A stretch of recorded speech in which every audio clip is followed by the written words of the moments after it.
Bonjour à tous, c'est Dorzio pour Génération Mobile. Bienvenue sur notre vidéo du test du Honor 9, le tout dernier smartphone proposé par la marque Honor. Celui-ci a la lourde tâche de succéder au Honor 8, qui a été très prisé par le grand public et qui a fait assez bonne sensation dans l'ensemble, en proposant donc un Honor 8 ou Honor 8 Pro qui alliait design, performance et prix. Nous allons donc voir dans ce test si le Honor 9 est donc le digne successeur de ces trois points forts de la marque Honor, qui propose donc un prix correct pour un smartphone au design plutôt sympa et aux performances relativement bonnes. Alors commençons tout d'abord par l'unboxing, le contenu de la boîte. On peut voir ici que c'est une boîte plutôt conventionnelle, de petite taille. Donc la boîte s'ouvre comme ceci. Pour laisser apparaître, tout simplement le smartphone que l'on peut tirer grâce à cette petite languette qui est également donc une protection de celui-ci.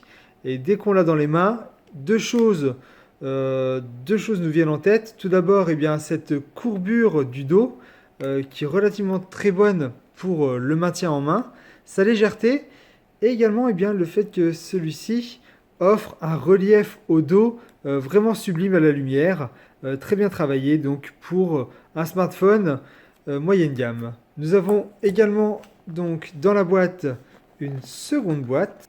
Cette seconde boîte a donc ici les lettres Innovation by Honor avec des logos permettant de savoir exactement ce qu'il va y avoir dans le contenu de la boîte.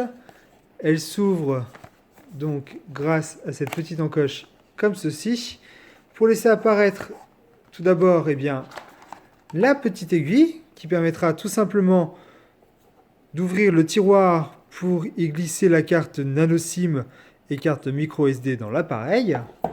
Vous avez également tout simplement une petite boîte avec la lettre Honor qui laisse apparaître une coque transparente de protection. Celle-ci est semi-rigide, donc ce n'est pas un plastique souple comme on peut voir assez régulièrement. Celui-ci reste quand même un peu dur. C'est un petit peu bizarre d'ailleurs quand on commence à le prendre en main, mais il va pouvoir tout simplement protéger ce superbe dos. Donc c'est très bien vu de la part d'Honor d'offrir une coque de protection. Les autres éléments dans la boîte sont tout simplement un chargeur de type USB, Quick Charge, qui permettra de recharger le smartphone très rapidement.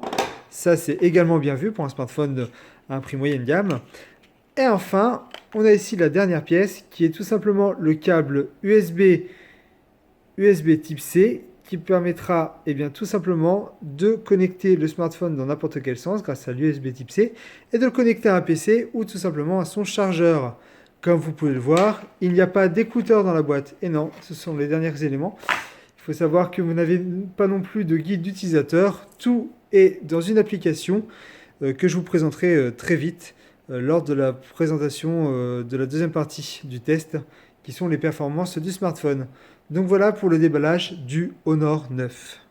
Parlons maintenant du design de ce smartphone. Celui-ci est plutôt réussi. En effet, le Honor 9 surfe sur la vague du Honor 8 avec ce verre irisé qui offre ici des effets laser avec les lumières, du plus bel effet. De plus, sa courbure permettra d'avoir une très bonne prise en main, mais comme vous pouvez le voir, le verre va attacher directement les traces de doigts. Mais par contre, c'est vrai que avec la lumière, ça en jette et on ne les voit presque pas. Pour ce qui est de la face avant, on va avoir ici une face avant qui est plutôt sobre, plutôt élégante, avec cette couleur argentée brillante qui est un petit rappel au dos. On a ici un écran de 5,15 pouces, comme vous pouvez le voir, qui est quasi borderless. C'est un petit peu dommage d'ailleurs d'avoir ces grandes bandes ici au-dessus et en dessous de l'écran.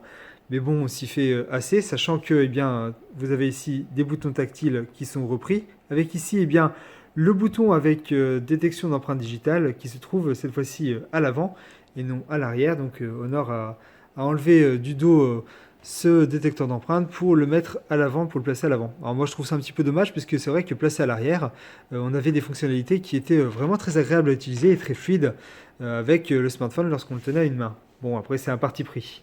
On a ici sur la face avant, donc en haut, le capteur photo de 8 mégapixels. accompagné de son haut-parleur. Au dos, on va retrouver, eh bien, comme sur le Honor 8, un double capteur photo, hein, comme il en est question aujourd'hui. Hein, beaucoup de smartphones les utilisent, même le moyen de gamme, avec un capteur monochrome et un capteur RGB. Donc le monochrome fait 20 mégapixels et le RGB fait 12 mégapixels.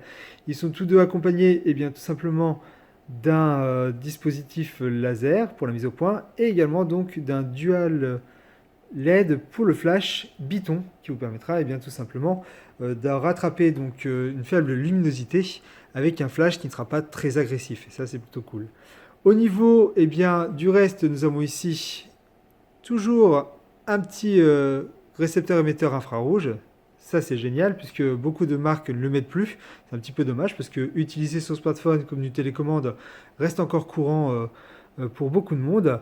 On a ici le tiroir pour insérer la carte nano SIM et carte micro SD. Alors c'est un dual SIM, donc vous pouvez mettre soit deux cartes nano SIM, soit une carte nano SIM et une carte donc micro SD pour étendre la mémoire de cet appareil qui est déjà de 64 Go. Donc c'est quand même vraiment pas mal puisque 64 Go vous allez déjà pouvoir pas mal en mettre avant même de pouvoir mettre une carte micro SD pour étendre la mémoire. On a ici une prise jack qui sera parfaite pour insérer donc un casque audio de votre choix. L'entrée USB type C. Ici la sortie haut-parleur qui est un petit peu placée maladroitement puisque pour rappel, hein, ces emplacements vont être souvent bouchés par les doigts quand on va le prendre soit en mode portrait soit en mode paysage.